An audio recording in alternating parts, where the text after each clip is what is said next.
Theorem 6.2 অৰ্থাৎ উপপাদ্য 6.2 solution. এই থিওৰেম 6.2 কৈছে যে এটা ট্ৰায়াঙ্গেলক যদি এটা ৰেখা অৰ্থাৎ এটা লাইনে এ বি আৰু এ সিক দুটা পইণ্টত কাটিছে ক'ত ডি আৰু ইত, যাতে AD by BD equal to AE by EC হয়, এনেকৈ কাটা বুলি কোৱা আছে। তোমাক প্ৰমাণ কৰিব লাগিব যে DE টো BCৰ পেৰালেল হয় নেকি, অৰ্থাৎ সমান্তৰাল হয় নেকি। আমি কি লিখিম, আমাক গিভেন দিয়াই আছে AD by BD equal to AE by CE, এইটো দিয়া আছে। প্ৰমাণ কৰিব লাগে DE পেৰালেল টু BC। আমি অলপ অঙ্কন কৰি ল'ব লাগিব, কনস্ট্ৰাকশন কৰি ল'ব লাগিব যে DF প্যাৰালেল টু BC, অৰ্থাৎ এই DF লাইনটো BCৰ সমান্তৰাল প্যাৰালেল আছে বুলি আমি আঁকি লৈছো। এতিয়া আমি DE সমান্তৰাল BC অৰ্থাৎ DE প্যাৰালেল টু BC কেনেকৈ প্ৰুভ কৰো চোৱা। আমাক দিয়াই আছে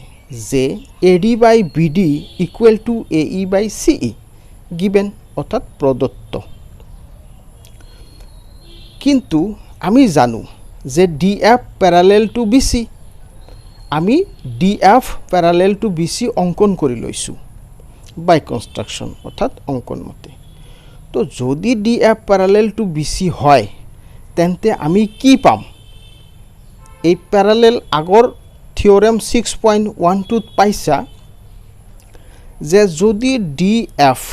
এই DF টু BCৰ প্যারালেল হয় তেন্তে আমি সেই থিওরেম মতে পাইছিলো যে AD by BD equal to AE by EC। তো এই ক্ষেত্ৰত আমি যদি প্যাৰালেলৰ সূত্ৰটো ব্যৱহাৰ কৰো তেনেহলে আমি লিখিব পাৰিম AD by BD equal to AF by FC। ইয়াতে চোৱা, যদি DF2 BCৰ প্যারালেল হয় তেন্তে AD by DB equal to কি লিখিম AF by FC, আগৰ উপপাদ্য 6.1 মতে। কিন্তু আমি এই কথাটো উপপাদ্য 6.1 ইমান ডাঙৰ কৰি ইয়াত লিখিব নালাগে, এটো লিখিলে হ'ব যে কনভাৰ্স অফ বেসিক প্ৰপৰশনেলিটি থিওৰেম অৰ্থাৎ মৌলিক সমানুপাতিকতাৰ উপপাদ্য মতে। এবাৰ এটুক 2 নম্বৰ দিয়া, আগৰটোত 1 নম্বৰ দিয়া হৈছে। এইবাৰ ফ্ৰম 1 and 2 উই গেট 1 আৰু 2 পৰা আমি কি পাও যে AE by CE equal to AF by CF, কাৰণটো চোৱা AD by BD আৰু AD by BD বাওফালে সমান আছে, লেফটত দুটা সেম আছে, গতিকে ৰাইটৰ দুটা সমান লিখা যাব। সেই কাৰণে এটু ইকুয়াল টু এটু আমি লিখিছো, এইটো আমি পালো AE by CE equal to AF by CF। এইবাৰ এই বস্তুটোত আমাক এটা টাৰ্গেট কৰি ল'ব লাগিব, ইয়াত মনত ৰাখিবা মেইন টাৰ্গেটটো হৈছে AF ইকুয়াল টু AE, অৰ্থাৎ এই বস্তুটো চোৱা। আমাক ইয়াত মেইন উদ্দেশ্যটো হৈছে AF ইকুয়াল টু AE, এইখিনি আৰু এইখিনি সমান দেখুৱাব লাগিব। এটো প্ৰথমতেই ভাবি ল'বা যে এই থিওৰেমটোত AF ইকুয়াল টু AE কেনেকৈ আনা যায়। এইটোৰ কাৰণে কি কৰা হৈছে চোৱা, ইয়াতে আমাৰ AE টো প্ৰমাণত লাগে, সেইকাৰণে আমি AE টো ৰাখি দিছো। AF টো লাগে, আমি AF টো ৰাখি দিছো, কিন্তু CE আৰু CF টো আমাক নালাগে, সেইকাৰণে আমি CE টো চেঞ্জ কৰি দিছো। চোৱা CE টো চেঞ্জ কৰিলে কি লিখা যাব, ইয়াত এই CEৰ পৰিৱৰ্তে আমি যদি লিখো যে AC মাইনাস AE, ACৰ পৰা যদি AE বাদ দিয়া যায় তেন্তে কি পাম, আমি এই CE টো পাই যাম, হয় না। আৰু